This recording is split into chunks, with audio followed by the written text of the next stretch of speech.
Chief Justice Roberts, President Carter, President Clinton, President Bush, President Obama, fellow Americans, and people of the world, thank you.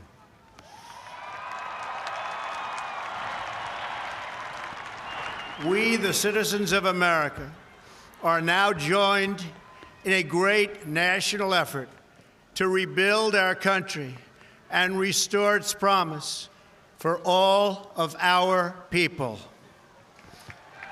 Together, we will determine the course of America and the world for many, many years to come. We will face challenges.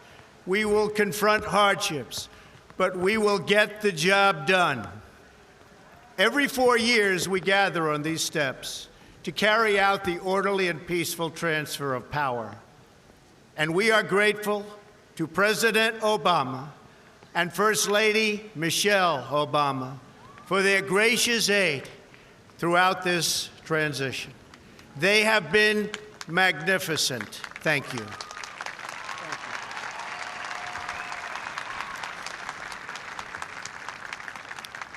Today's ceremony, however, has very special meaning because today we are not merely transferring power from one administration to another or from one party to another, but we are transferring power from Washington, D.C., and giving it back to you, the people.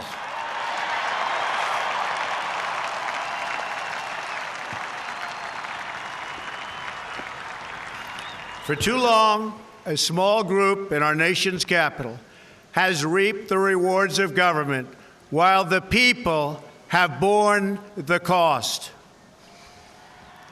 Washington flourished, but the people did not share in its wealth. Politicians prospered, but the jobs left and the factories closed. The establishment protected itself, but not the citizens of our country. Their victories have not been your victories. Their triumphs have not been your triumphs. And while they celebrated in our nation's capital, there was little to celebrate for struggling families all across our land.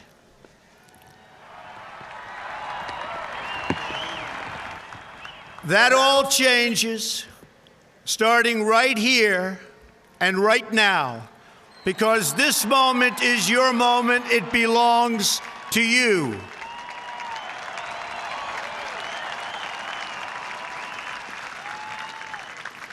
It belongs to everyone gathered here today and everyone watching all across America. This is your day. This is your celebration. And this, the United States of America, is your country.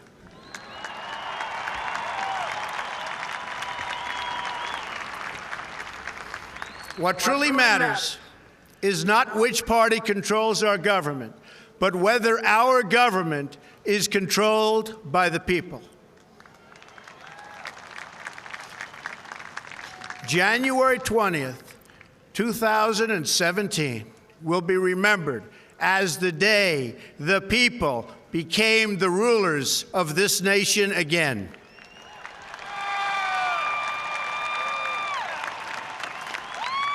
The forgotten men and women of our country will be forgotten no longer.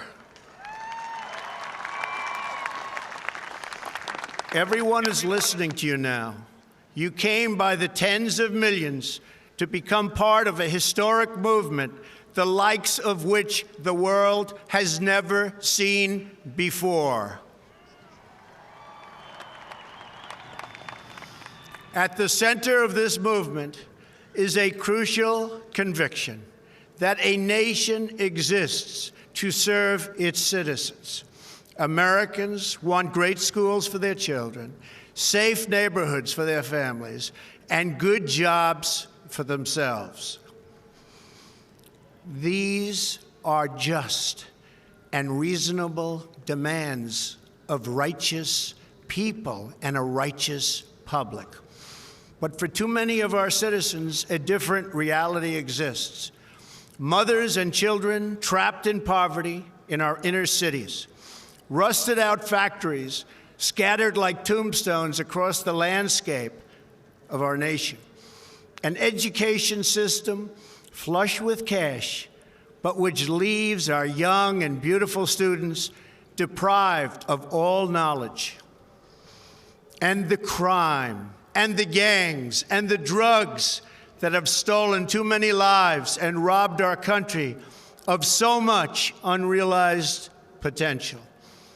This American carnage stops right here and stops right now.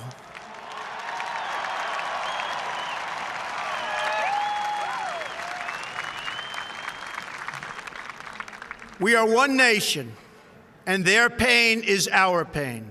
Their dreams are our dreams, and their success will be our success. We share one heart, one home, and one glorious destiny. The oath of office I take today is an oath of allegiance to all Americans.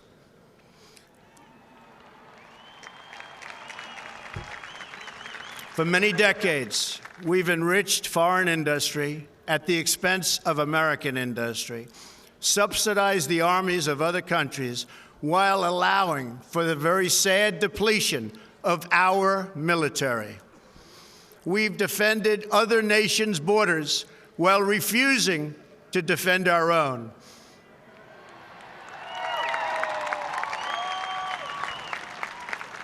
And spent trillions and trillions of dollars overseas while America's infrastructure has fallen into disrepair and decay. We've made other countries rich while the wealth, strength, and confidence of our country has dissipated over the horizon. One by one, the factories shuttered and left our shores, with not even a thought about the millions and millions of American workers that were left behind. The wealth of our middle class has been ripped from their homes and then redistributed all across the world. But that is the past, and now we are looking only to the future.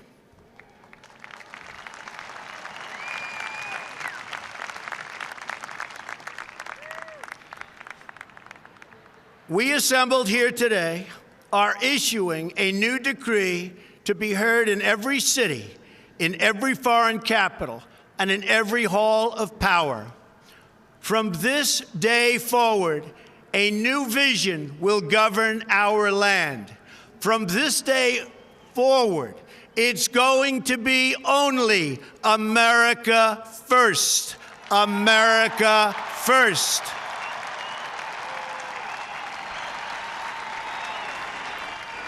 Every decision on trade, on taxes, on immigration, on foreign affairs will be made to benefit American workers and American families. We must protect our borders from the ravages of other countries making our products, stealing our companies, and destroying our jobs.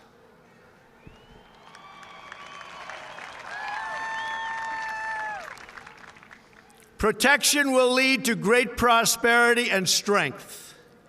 I will fight for you with every breath in my body, and I will never, ever let you down.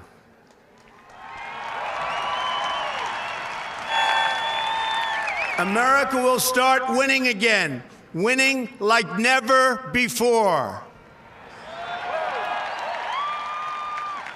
We will bring back our jobs.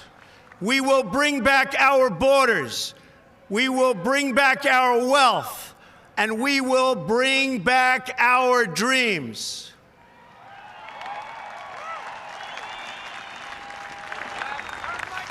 We will build new roads and highways and bridges and airports and tunnels and railways all across our wonderful nation.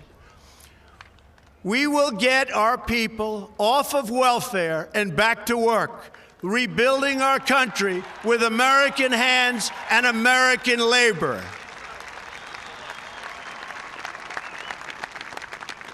We will follow two simple rules: buy American and hire American.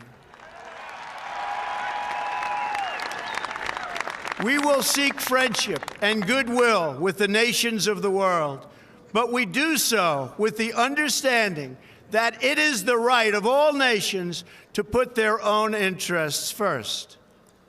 We do not seek to impose our way of life on anyone, but rather to let it shine as an example. We will shine for everyone to follow. We will reinforce old alliances and form new ones and unite the civilized world against radical Islamic terrorism, which we will eradicate completely from the face of the earth.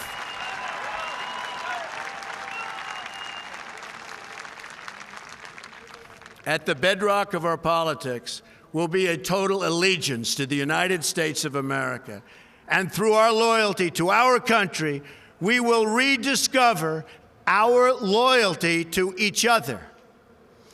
When you open your heart to patriotism, there is no room for prejudice.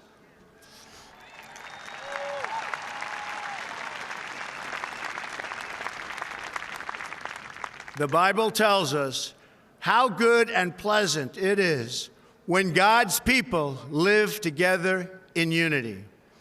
We must speak our minds openly, debate our disagreements honestly, but always pursue solidarity. When America is united, America is totally unstoppable.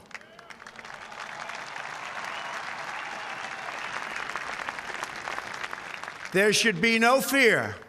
We are protected, and we will always be protected. We will be protected by the great men and women of our military and law enforcement. And most importantly, we will be protected by God.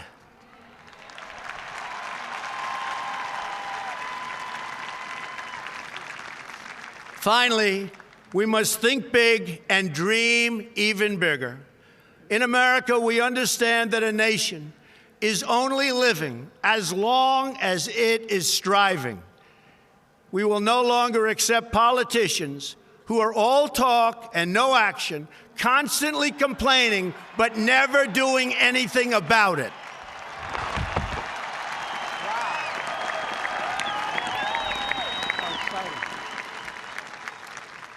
The time for empty talk is over. Now arrives the hour of action.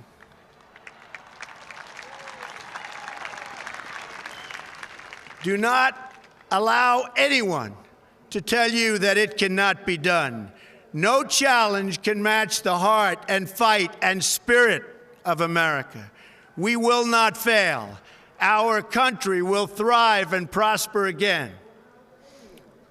We stand at the birth of a new millennium, ready to unlock the mysteries of space, to free the earth from the miseries of disease, and to harness the energies, industries, and technologies of tomorrow.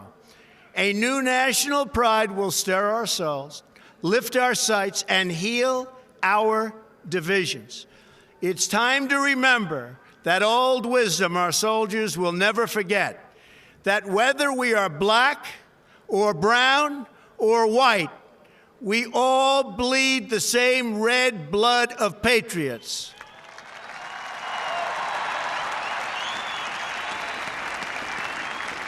We all enjoy the same glorious freedoms, and we all salute the same great American flag.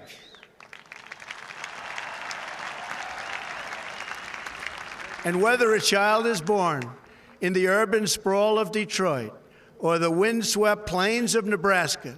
They look up at the same night sky, they fill their heart with the same dreams, and they are infused with the breath of life by the same Almighty Creator.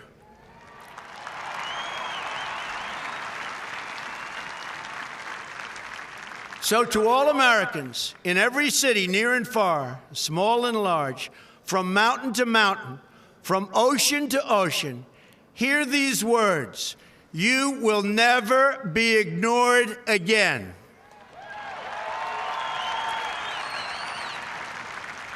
Your voice, your hopes, and your dreams will define our American destiny. And your courage and goodness and love will forever guide us along the way. Together, we will make America strong again. We will make America wealthy again. We will make America proud again. We will make America safe again. And yes, together, we will make America great again. Thank you, God bless you, and God bless America. Thank you. God bless America.